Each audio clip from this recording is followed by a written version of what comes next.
Hi, welcome to South Asian Television Health Beat, a special segment dedicated to inform, educate, and entertain you about your health and wellness. I am your guest, Dr. Nick Nikam. Call me Nick. My guests today are Uttam Tripathi, a cardiovascular surgeon, and Dr. Imran Moideen, an endovascular specialist. We were talking about peripheral arterial disease. We talked about what causes peripheral arterial disease and what are the symptoms and manifestations. As far as the medical treatment for peripheral arterial disease is concerned, relates back to the causes Dr. Imran Moideen mentioned, that is control of hypertension, lowering cholesterol, reducing weight, blood sugar control, and smoking cessation. Along with this, you may also need aspirin, and sometimes Plavix may be needed in high-risk patients. Taking these into consideration, there are times when the arterial blockage may be more critical than what a medical treatment can do. And under those circumstances, there are different options available. First, I'm going to start off with Dr. Imran Moideen, who is an endovascular surgeon. He's going to tell us about how to fix these arteries from inside without doing any surgery or cutting. Dr. Imran Moideen, tell us what is endovascular surgery and tell us what you do in dealing with patients with peripheral arterial disease. Sure, Nick. Basically, the endovascular surgery is opening up of the blockages from the inside.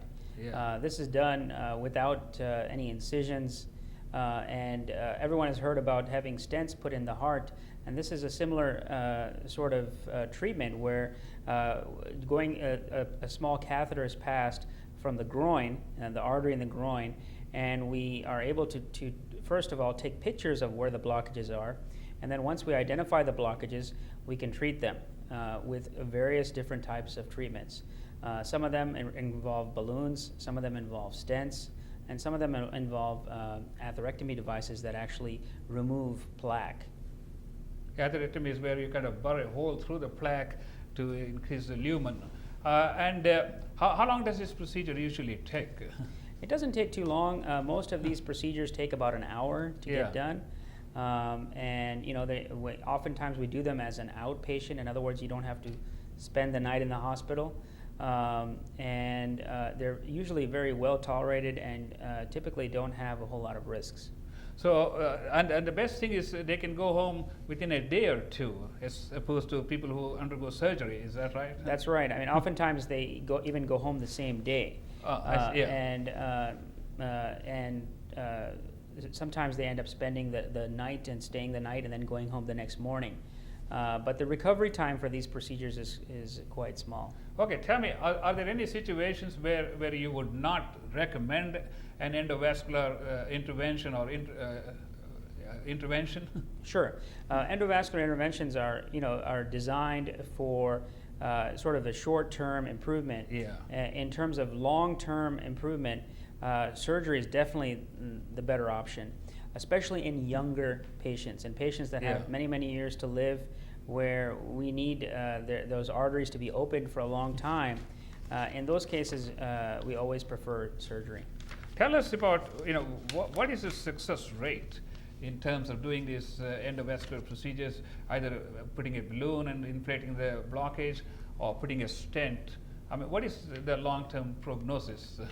So the technical success rate, or the success rate of actually being able to do it successfully, is very high. It's in the high 90s, 98, 97%. Yeah. But being able to make it stay open, stay patent, is not as long. Typically, we're looking for 2-3 years of patency of that artery, or having that artery being opened, is what we're looking for. And if we can get that, we're quite happy. Now, the advantage of endovascular surgery is, again, you can always go back and treat it again if you need to. That's kind of interesting because, I deal with cardiac patients. We put coronary stents. I had patients who had coronary stents for 8-10 years, and the coronary stents are still patent. But in the legs, for some particular reason, when you put stents or do balloon angioplasties, the success rate is not as good as it is in the heart. Do you have any explanations of why we have this difference? Yes, that's a very good question, and a lot of people ask that question. If you think about it, your legs are constantly undergoing different forces. When we walk, by the simple function of walking, we are putting a lot of forces on the arteries, both up and down and side to side. And also, we twist our arteries when we walk because the muscles twist the arteries. Yeah. So these forces are not really being put on the arteries in the heart. Although the heart beats, the arteries on top of the heart don't really bend. I see. So because of that, the patency rates are much less in the arteries in the legs with regards to stenting. So with reference to that, I guess people can't do much in terms of trying to improve other than reducing the risk factors, because this is a totally different problem that is faced by people with peripheral arterial disease as compared to when they have stent either in the heart or in the carotids, which is another topic for another day. Tell us about, sometimes the arteries are totally blocked. How do you approach these patients? So if the arteries are totally blocked and we're planning to use an endovascular approach to open the arteries, then there are several different devices that are available that we can use to either burrow through the blockage and get through to the other side, or we can actually go around the blockage with some specialized techniques that allow us to go around the blockage and then eventually get through that way. And then once we are through, then we just go ahead and put a stent in to keep that blockage open. And what is the success rate in patients who have like a total blockage? When you try all these different techniques of burrowing hole and going around the blockage and things like that. Well, when we first started doing these, many years ago, it was a lot less. Yeah. But then as the technology has evolved in this area tremendously, that percentage has become much higher and higher, now to the point where, 80% of the time, 90% of the time, we're able to get through the blockages using all the techniques that I described. I think that's a tremendous advancement, especially like Dr. Tripathi was talking about ulceration and infection, gangrene, and things like that. When somebody has a total blockage in an artery, opening that artery at least temporarily even would improve the circulation and salvage the leg, I think, which is a great importance, especially people with non-healing foot ulcers and all this. Again, with total occlusions, when you open these blockages, how long do they stay open as compared to people who don't have total blockages? That's a very good question.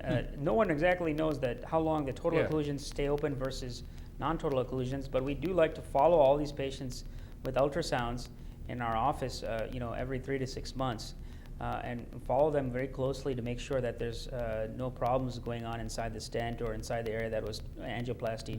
But typically, we're looking for about 1.5 to 2 year patency rates for most of these chronic occlusions. Oh, that's very good. As far as heart is concerned, we talk about drug-eluting stents and bare metal stents and all this. Do you have the same difference when you're dealing with patients in the vascular system, in the legs, for example?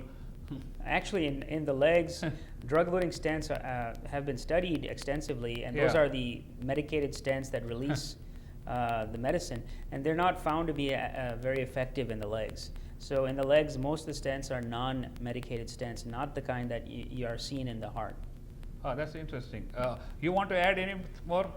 No, I think it's a great temporizing measure, especially if you have an infected ulcer and you do not want to do a open surgery because it won't heal. Yeah. And you go from inside. The problem is it lasts as long as the quality and the caliber of the arteries, and whether you have diabetes and all that, What about, do you use the same principle of dilating the arteries and putting stents in the arms or inside the chest, like some of the arteries when they get blocked?